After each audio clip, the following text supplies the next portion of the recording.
Hola, ¿cómo están? Bueno, nuevamente nos encontramos en el espacio de educación especial, ya finalizando, ¿sí?, nuestra cursada de este año, y para ello tenemos una propuesta que va a ser abordar los conceptos que trabajamos a lo largo de todo nuestro recorrido para darle un sentido social a la inclusión, en el aspecto, ¿sí?, de las diferentes oportunidades para los sujetos en el ámbito laboral y social. Vimos a través de esta escuela inclusiva que favorece las trayectorias educativas integrales, a partir de reconocer diferentes dificultades en los sujetos, pero estas diferentes experiencias de atravesar este recorrido educativo. Un único circuito articulado con otras modalidades, entre ellas vimos la modalidad de educación especial, esta conceptualización de equidad, como darle a cada uno lo que necesita, brindarle las mismas oportunidades para poder desarrollar aprendizajes realmente significativos. Además vimos las diferentes propuestas que tiene el sistema educativo, en la educación formal y no formal, para aspirar a las distintas destrezas que tienen los sujetos a partir de sus intereses y sus posibilidades. Toda esta formación que se da a través de esta escuela inclusiva como único mecanismo articulado, como dijimos, lo que hace es que no haya dos circuitos diferenciados, porque dos circuitos diferenciados lo que se realiza también es una inclusión dentro del ámbito social como dos esferas separadas. Por un lado, los lugares o las oportunidades para los sujetos normales, los que no tienen una dificultad, los considerados óptimos, y aquellos que presentan una dificultad. Esta es la noción de espacio de escuela única, de sistema único. Los conceptos que vimos en la clase anterior tienen que ver con las barreras. También vemos cómo las barreras, a partir del modelo social de la discapacidad, son detectadas a partir de la relación o interacción que establece el sujeto con el entorno. Por lo menos, por lo tanto, no es, la dificultad no está en el sujeto, sino en el entorno. Impide la plena participación del sujeto con los espacios en los cuales transita y circula. Las barreras que podemos detectar son urbanísticas, son edilicias, son de circulación y son de comunicación. ¿Sí? A grandes rasgos, más o menos, son estas barreras que se pueden identificar.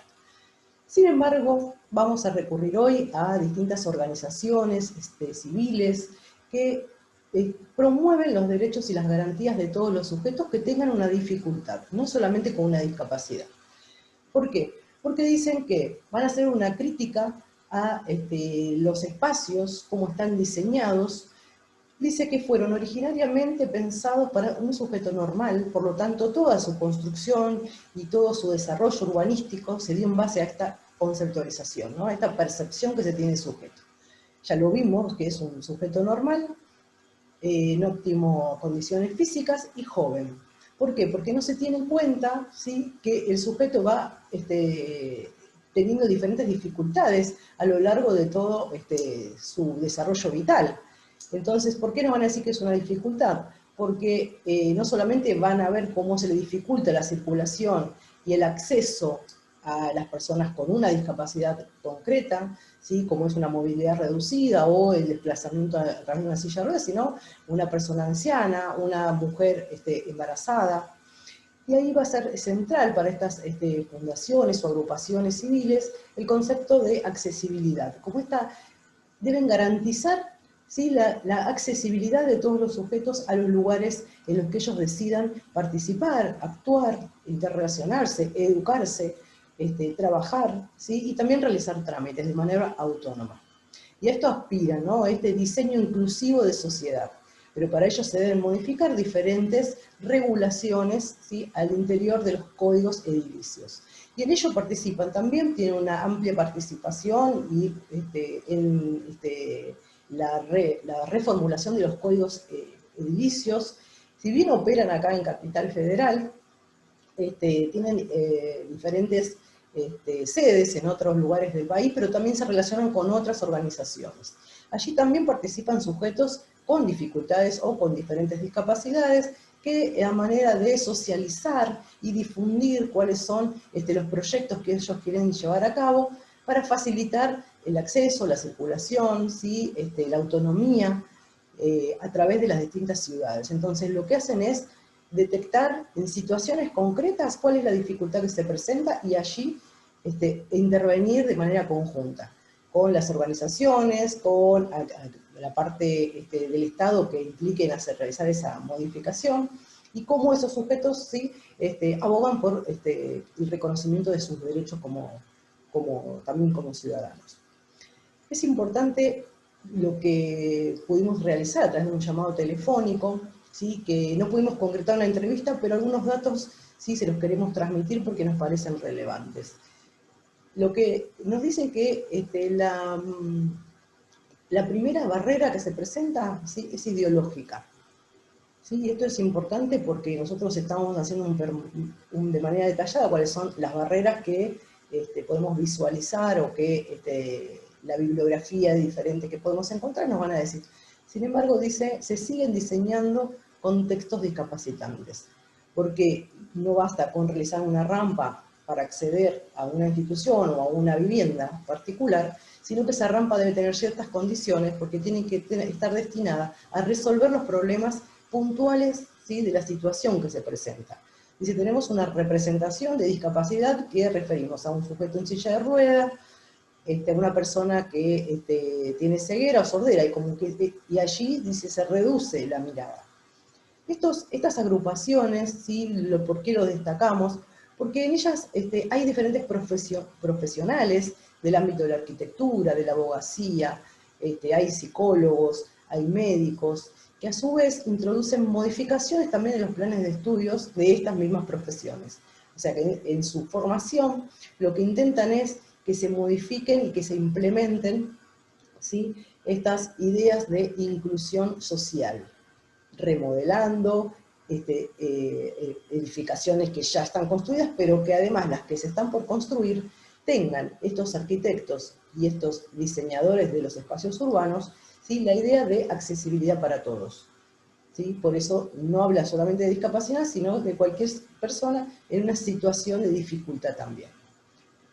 Esta idea es relevante porque no solo van a centrar el problema concreto y objetivo, sino que se van a fijar en lo que pasa al interior, ¿sí?, en sus emociones y en sus expectativas, ¿no?, de estas personas que se sienten discriminadas y que muchas de ellas, ¿sí?, se fortalecen y buscan, ¿sí?, otros lugares para debatir y para lograr que se reconozcan sus derechos, y muchas otras gente van a estar condenadas a esa situación de discapacidad, limitadas al entorno familiar, sin posibilidades de participar o de realizar distintas actividades que quizás realizaban antes, ¿sí?, porque son personas que a lo mejor tienen una situación de discapacidad que se planteó a través de un accidente. Planteas los accidentes automovilísticos como una de las mayores causas de discapacidad de distinto orden en los jóvenes, y cómo estas situaciones, ¿sí?, inmovilizan las decisiones para continuar con una vida plena o insertarse en los distintos lugares.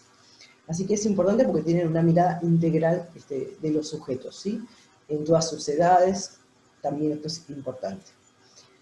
Otras de las organizaciones a las cuales también solicitamos comunicación telefónica, realizar una entrevista y tener de su propia voz, ¿sí?, una fuente relevante para tener en cuenta algunos datos que queríamos saber en este momento en qué situación está, como por ejemplo cuál es la población con discapacidad o con una dificultad que está dentro de lo considerado dentro de un empleo, ¿sí? Estas instituciones o organizaciones cuentan con una bolsa de trabajo. Allí las empresas destacan sus anuncios, hay distintas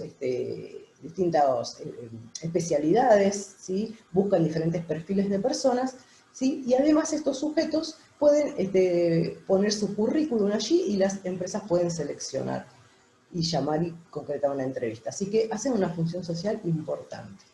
Sin embargo, a la hora de esta comunicación telefónica que tuvimos, quisimos saber cuáles son los datos acerca de la población, como les dije, que está empleada, ¿no?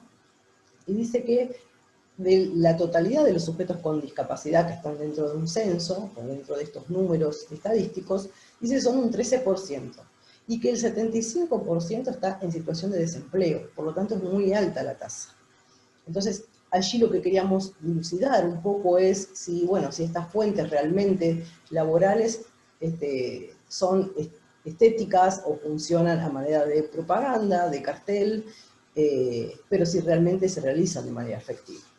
Bueno, sin embargo, la entrevista quedó para otro día, así que no vamos a poder presentar en este espacio, pero bueno, como nosotros buscamos, seguimos generando estas prácticas y difundir para poder conocer, ¿sí? Seguimos buscando estas fuentes para saber cómo contribuir desde nuestro rol, de nuestra función, ¿sí? Social y también profesional, promocionar estos ambientes facilitadores y darle mejores oportunidades en igualdad de condiciones. Bueno, la actividad de inicio tiene que ver con esta situación, así que les voy a plantear que realicen una construcción, un relato que tenga que ver, que esté fuertemente relacionado y vinculado, cómo las prácticas inclusivas de la escuela generan o no, ¿sí? Prácticas inclusivas sociales, ¿sí? Esta interrelación que nosotros la planteamos como teórico, bueno, cómo sea en el plano de lo práctico, ¿sí? Allí lo vamos a dejar.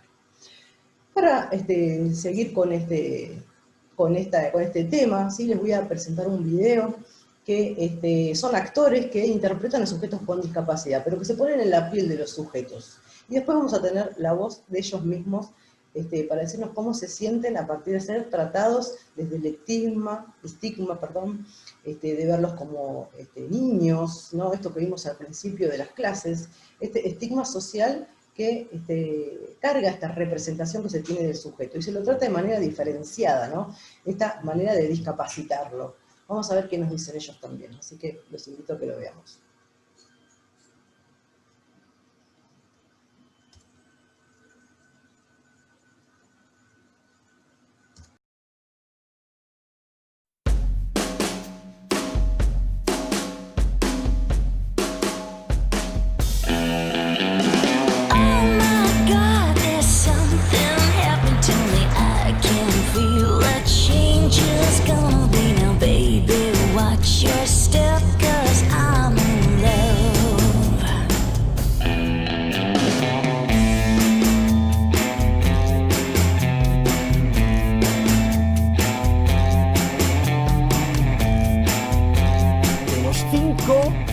Te devuelvo 50 y 20. I'm coming for you, baby, yes, I'm coming after you. I don't even know if you'd have seen the things I do. I'm coming for you, baby, yes, you better run and hide. I'll shoot you through the heart.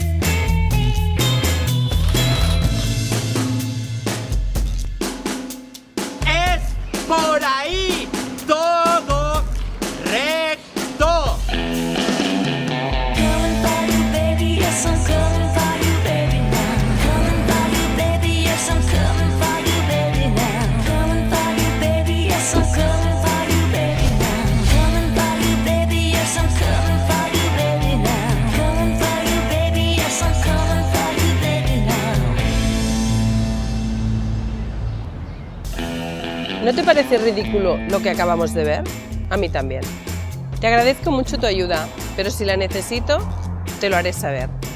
No hace falta que me sigue. Sé que soy sordo, pero puede leerte los labios. Si somos dos, ¿por qué actúas como si yo no estuviera? ¿Quién tiene que llevar la ropa? ¿Ella o yo? No me trates como si fuera una niña, por favor. Te entiendo perfectamente. Está muy bien que las ciudades estén adaptadas, pero si las personas no lo están, no sirve de nada. Me siento mal cuando la gente me trata diferente porque creen que no les entiendo. Creo que las personas en general quieren ayudarte tanto que muchas veces el desconocimiento de la discapacidad les lleva a exagerar la ayuda y a pasarse, claramente.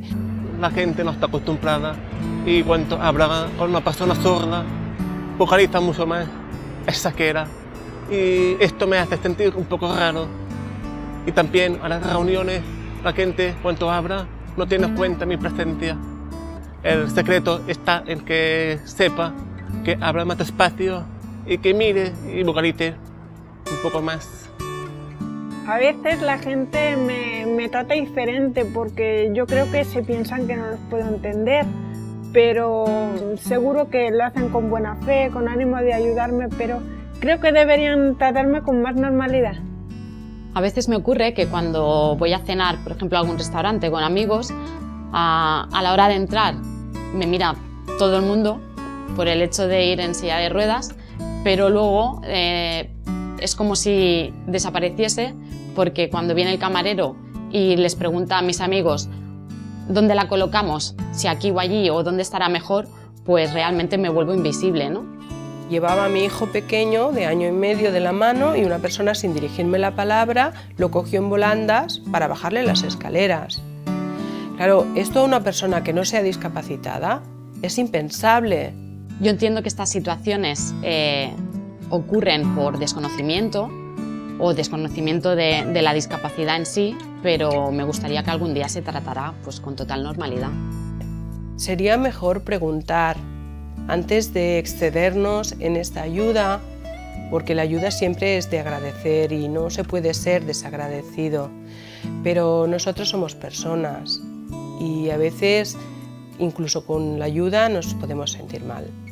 Lo único que pido a la sociedad es que nos traten con normalidad, y un caso muy ejemplar es que mi hija, cuando tenía 5 años, nos comentó que que no era consciente que su padre era diferente, hasta el día que una amiga suya le preguntó: ¿qué le pasa a tu padre?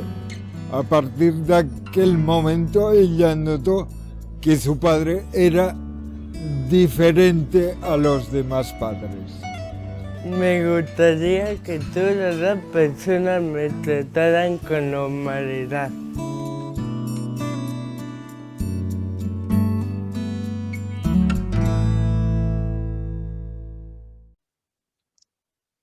Bueno, interesante ver allí lo que nos dicen los protagonistas, este desconocimiento acerca de la discapacidad y esta percepción social que imprime nuestra mirada, y para ayudar allí donde justamente no lo necesitan, poder facilitar, ¿sí?, de manera adecuada. Creo que ese es el mensaje que nos dejó este video.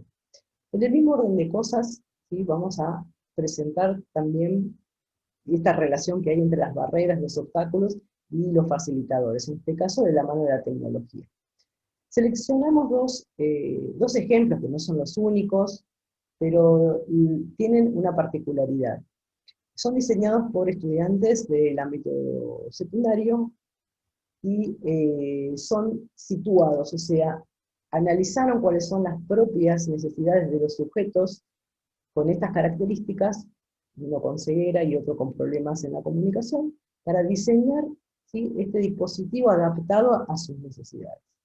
Por un lado, tenemos el lente inteligente, que se llama, el nombre es SiVeo, es diseñado por un grupo de jóvenes de Jujuy, dentro de un proyecto de la escuela, y lo que diseñaron es, pusieron un sensor a cada lado de las patillas, utilizaron el mecanismo que utilizan los autos para estacionar, bueno, pero adaptado a este recurso, y le indica al sujeto a través de la voz cuáles son los obstáculos que se le pueden presentar, ¿sí?, de manera inmediata o más adelante, le va indicando.